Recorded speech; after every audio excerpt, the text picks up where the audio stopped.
Gerenciando mudanças nas organizações, um guia prático. Gerenciar mudanças nas organizações integra duas visões de mundo tradicionalmente díspares sobre gerenciamento de mudanças.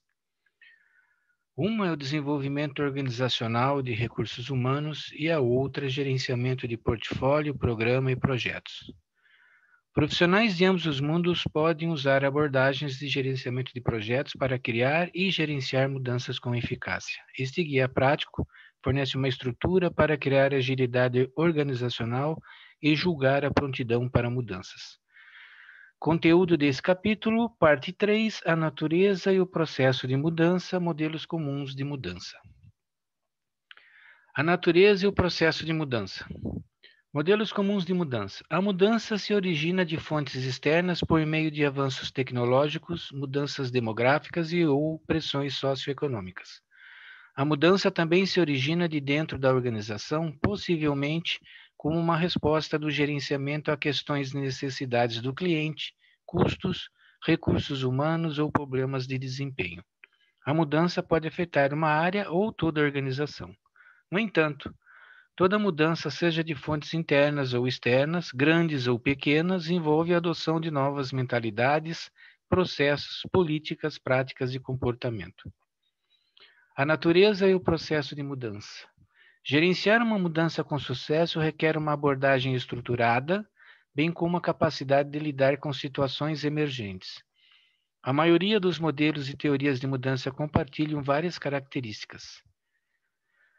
Todos os modelos identificam um processo no qual a organização estabelece o motivo e a necessidade da mudança. Esta etapa começa com os líderes da organização. O desafio para os líderes organizacionais é criar uma atmosfera onde as pessoas estejam engajadas e motivadas para atingir as expectativas. Todos os modelos incorporam o desenvolvimento de uma visão ou resultado de negócios desejado e o movimento do estado atual para o futuro. A visão é uma das etapas mais importantes de um processo de mudança. As pessoas geralmente resistem à mudança, a menos que haja um benefício evidente e bem comunicado para a mudança. A visão ajuda as pessoas na organização a entendem para onde estão indo. Quando há uma diferença entre a visão declarada e a realidade, isso leva à confusão e à perda de confiança que pode resultar em fracasso.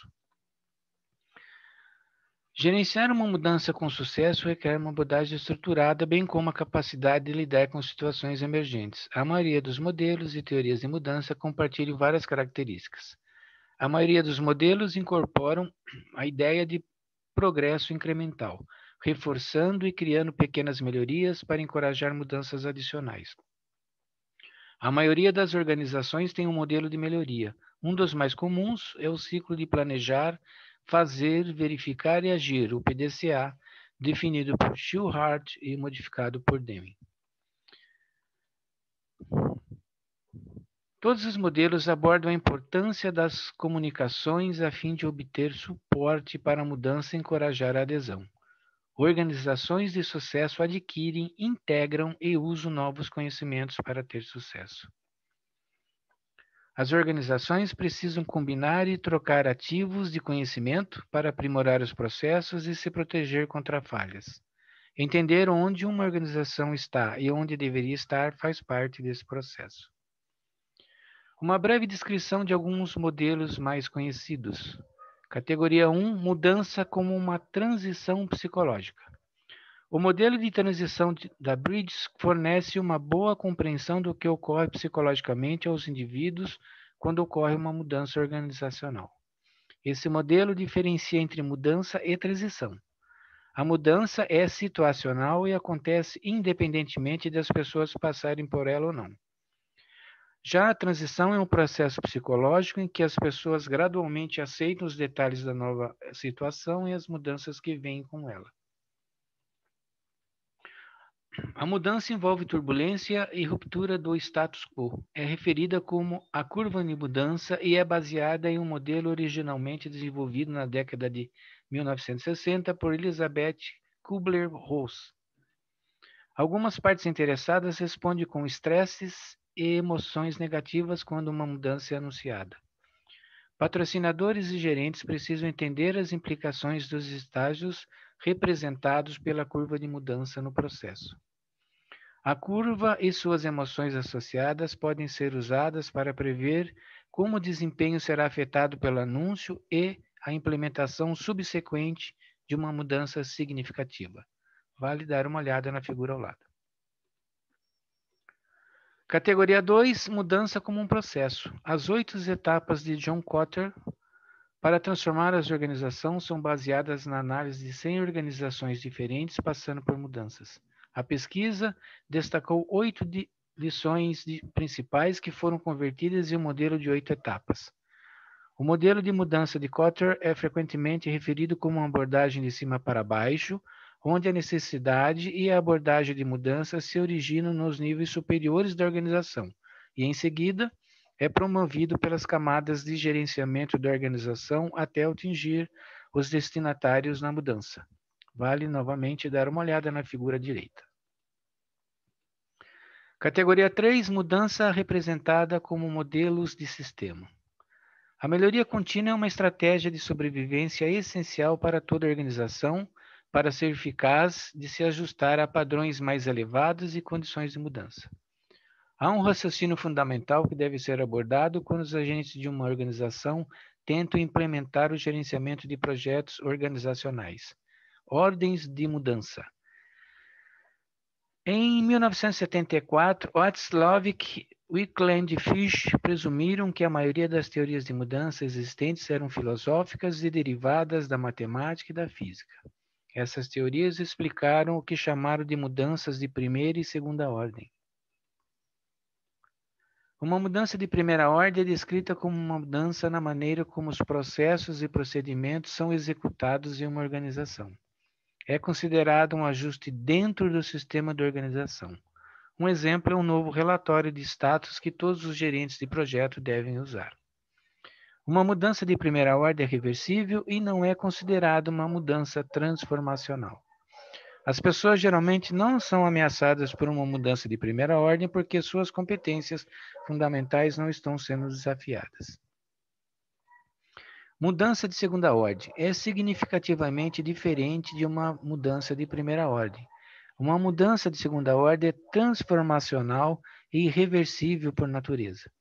Uma vez iniciado, geralmente não há como voltar à velha maneira de fazer as coisas. Geralmente, requer novo aprendizado para os funcionários ou uma nova maneira de ver as coisas. Então, ocorre como resultado de uma mudança estratégica ou de uma grande crise, como uma ameaça à sobrevivência da organização. Redefine a maneira como o trabalho é conduzido ou introduz um novo conceito para a organização. Esse tipo de mudança requer novas políticas, novo foco, novos processos, novo treinamento e, possivelmente, uma hierarquia de responsabilidade mais robusta. Pode ser ameaçadora para as pessoas. Novas formas de fazer o trabalho ameaçam as consequências, tipo, serei capaz de realizar um novo trabalho? E os resultados do indivíduo. Eles descobrirão que não sou bom o suficiente. Uma terceira ordem requer uma mudança nos valores. Enquanto uma mudança de segunda ordem é baseada em uma definição ou um novo conceito, uma mudança de terceira ordem modifica os princípios básicos da organização. Esse é o tipo de mudança mais difícil de facilitar em uma organização. Requer a compreensão dos comportamentos, pensamentos e sentimentos das pessoas. Muitas pessoas que trabalham em uma organização de forma livre podem ter dificuldade em se mover para uma cultura de melhoria de processos. Ao comparar as 3 ordens de mudança, observe que o destinatário difere em cada categoria de mudança. Com as diferenças de destinatário, a dificuldade aumenta e o tempo para facilitar e sustentar a mudança também aumenta. A magnitude e a extensão do trabalho aplicado à iniciativa precisam ser avaliados. Algumas iniciativas simples podem exigir todas as etapas do processo de mudança, mas não em profundidade substancial. Outras iniciativas exigirão todas as etapas do processo e, dentro de cada etapa, um trabalho substancial deve ser concluído para facilitar e sustentar a mudança. Categoria 4. Modelos de mudanças personalizados. Estruturas sistemáticas e disciplinadas para gerenciar mudanças têm sido frequentemente personalizadas para atender às necessidades específicas de uma empresa. 2 exemplos de modelos de mudança personalizados são: a American Express desenvolveu um processo de mudança que consiste em grandes fases de mudança com as questões chaves abordadas em cada fase. São essas as questões: definir o escopo da mudança, criar uma visão, promover o comprometimento, acelerar a transição e manter o momentum. Outro exemplo de Jack Welch, ex-CEO da General Electric, introduziu um modelo de gestão de mudança que se tornou um modelo para muitas organizações. O modelo contém 6 etapas simples. São elas: expressão clara das razões da mudança, articulando o porquê antes de chegar ao como. Estabelecer a visão para o novo estado de coisas e definir o que a mudança alcançará. Fornecer uma liderança forte e obter o apoio do nível organizacional mais alto.